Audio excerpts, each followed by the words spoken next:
Hi, I'm Dr. Boyce Watkins from yourblackworld.com. Now I'm sitting here and I'm actually I was actually in my bedroom and I was getting ready to prepare for a trip to New York City where I'm going to moderate a panel tomorrow on fatherhood with the event's being held actually by my homeboy Eton Thomas, who's a former NBA player who is actually using his platform in a way that I just that makes me respect him so much.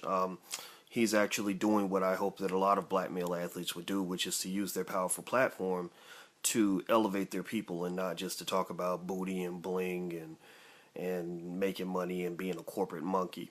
After that, I'm headed down to Broward County, Florida, where they have a new superintendent who is actually working very hard to help students of color to be successful. And his name is Runcie. That's his last name. I'm going to go look up his first name. I should know that if I have to show respect for this brother. But anyway, I am really excited about that because one thing I find is that the school systems and the prison systems, which are very similar systems actually because there's a very clear pipeline between the two, those two systems don't tend to like people like me. Because I have a lot of education and that's already threatening. I mean, brothers, if you want to be scary to racist folks and some white folks or to an oppressive power structure, don't carry a gun. Carry around an education. If you carry a brain instead of a gun, then you might as well be a criminal. In fact, I tried to go speak at a penitentiary recently. And even though I don't have a criminal record, I've never been a criminal in my life. In fact, my father was a police officer. The man who raised me in my house was actually a 25-year veteran of the police force. I have a lot of respect for law enforcement. But I tried to visit someone at a penitentiary, and he told me, or the guy that I was going to visit told me that his counselor had looked me up on the internet and saw that I'd written a book called What If George Bush Were a Black Man, and he felt that I was not somebody that should be speaking to a prison inmate. So it's kind of interesting. So it's sort of like it's intriguing to me because when you're trying to control someone else, whether it's another human being or an animal, you'll feed them garbage all day long. You don't have any problem with that, but you'll never feed them something that might empower them. And I find that to be quite interesting. Now, here's something that I think is also interesting. Speaking of feeding your mind, and that's what I'm into. Because I have all this dang education in my head, and I like to share it with my people. I've been teaching at Syracuse University for about 11 years now. What's this? 2012? Yeah, I guess it's 11 years, and really Your Black World, what we do there is really my effort to expand the size of my classroom because I want to teach the world. I want everybody to know what I know. I want you to go beyond where I am. I don't see myself as anybody special. I just see myself as a person who might, through the gift from God, be able to give you something special you can carry in your life. So that's why I talk. That's why I try to be so open. That's why I try to be as honest as I can about everything I say, even if it gets me in trouble. And if you're wondering that I don't have a lot of friends, I have a lot of quote unquote famous people that used to want to be my friend. And then some of them are like, man, I can't mess with this guy. So, but I have to be honest. Two things I had to stick with is trying my best to be as honest as I can be, although nobody's perfect, but I try my best.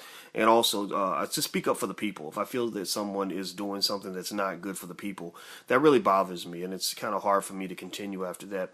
But anyway, let me get back to what I was originally on this video cast for. I kind of got into some side issues, but I was actually looking at I went to my TV and I was curious about BET, and I said what kind of programming does BET have on its network? Now, you know that I did the recent articles about TJ Holmes and BET and all that, and then after I wrote this stuff, I did talk to TJ for a while and talk to some people from BET and try to make it clear that, look, I'm not trying to attack you or try to go off on you, but I have children.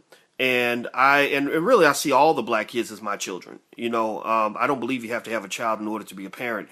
And if someone is trying to give your children poison or something that is going to lead them to a less than fulfilling existence, if someone's trying to molest your children, if someone's trying to get your children to use drugs or to eat unhealthy food, then you say something about it, right? So you have to speak up for your child. It's not that you hate the person who's doing it, but you love your child. Love is stronger than hate. So the love that you have for your child should knock down the walls of any form of obstacle that you might feel that's keeping you from speaking about what needs to be said. So I was looking at BET and I said, what's on BET? What is it that we watch, on this network, or that some people watch, that people are complaining about? And let's go down. I'm gonna go down their little schedule and kind of let you see what I'm seeing right now. Okay, so I'm going through my channel, my dial. It's it's a little bit before noon Eastern time, and I see that the show that's on now is the Jamie Foxx show.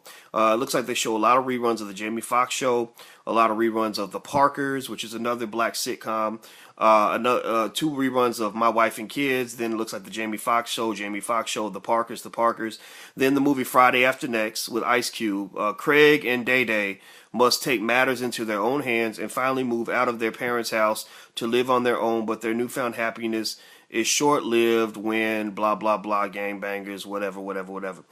Next is 106 in Park, where I remember seeing Wiz Khalifa covered with tattoos going on the show, performing a song called On My Level that he does with Too Short, where he talks about getting women high and drunk so he can have sex with them, and getting sloppy drunk and looking for the keys to his car, which is not a good message for our kids, especially when I think about Kansas City. I have a friend there named Nicole Price, whose mother was killed by a drunk driver a couple years ago, or last year.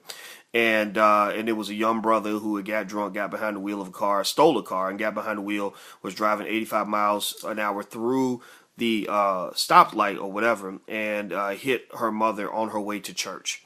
So the thing is, these influences that we have on our kids are very real. I'm not putting that on BET. I'm just saying that we can't sort of make light of these messages that ultimately lead to real death and real destruction, and have real impacts on real people in our community. So what else is on? Okay, the next movie that comes on is Obsessed. That's not so bad. Actually, that's a good movie. Beyonce's in that.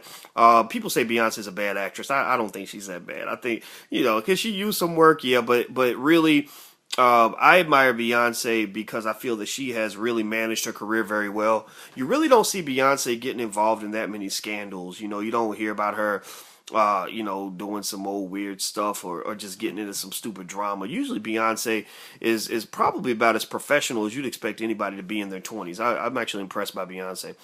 Next is Keisha and Daniel, Family First. So I think that's about that's another Keisha Cole documentary, or Keisha Cole show, reality show. Reality TV's big thing. Keisha Cole is very big in urban settings. Is Keisha Cole the best role model? I doubt it, but at the same time, she's not destructive, but she does appeal to kind of this, a certain element of the community more so than others. And I'll just say that. I'm not going to say it's a bad element, it's just an element. Vindicated. Let's see. I don't know anything about this movie. It's got Morris Chestnut, good actor.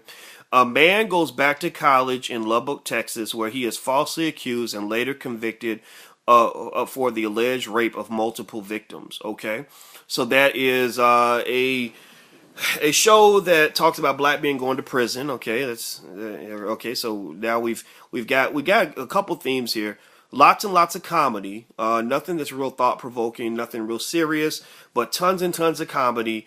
No new shows, mostly reruns.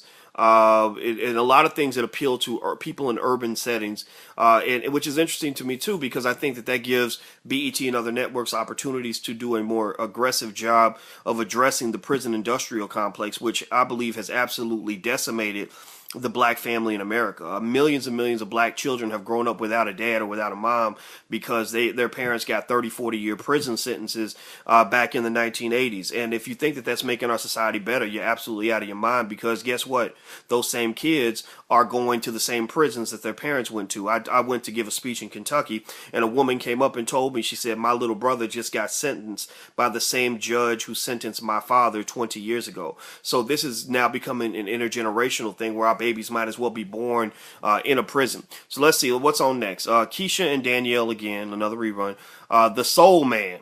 Let's see, a guy named Boyce. Oh, his name is Boyce, just like me, but I'm not in that movie.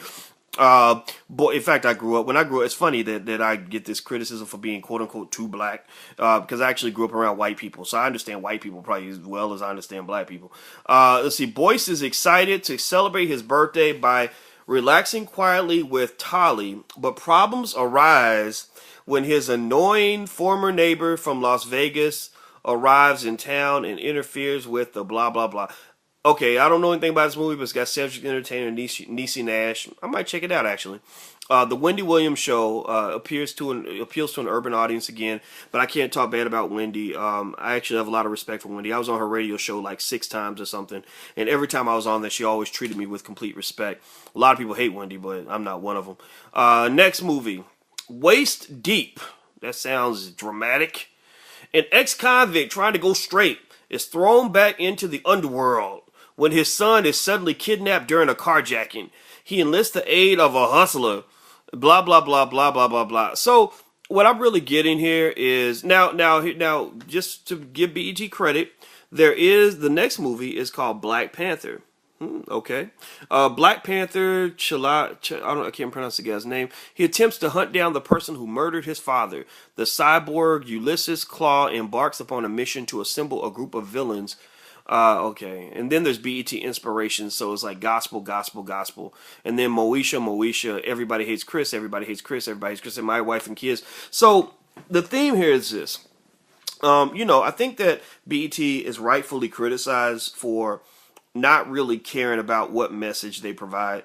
Now is their programming absolutely positively as destructive as it could be? No, because I don't think BET or Viacom, the network that owns BET, remember, always be leery of things that appeal to black people but that are owned by white people, because you know who's always the boss in that situation. It's not us. That's one of the biggest problems black people have in America, is that we don't own anything. And if we owned more of our own stuff, we would actually have the ability to determine more of our own fate.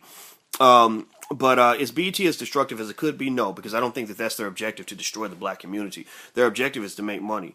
And unfortunately, money, and again, I'm a finance professor, so this is what I know very well. And capitalism, I know that very well because that's what we teach.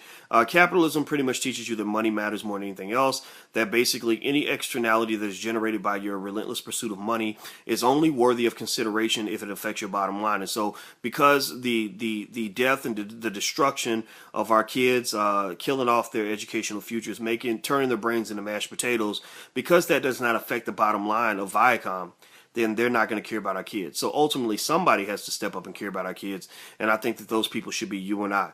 So, with that being said, that's my analysis of BET. I just thought that would be a fun thing to talk about. I'm about to do a quick interview with WVON in Chicago, my favorite radio station in the country. My favorite show is I think it's called Open Line I want to say they broadcast out of Harlem. It's WBLS in New York. I love this show. Greatest show ever.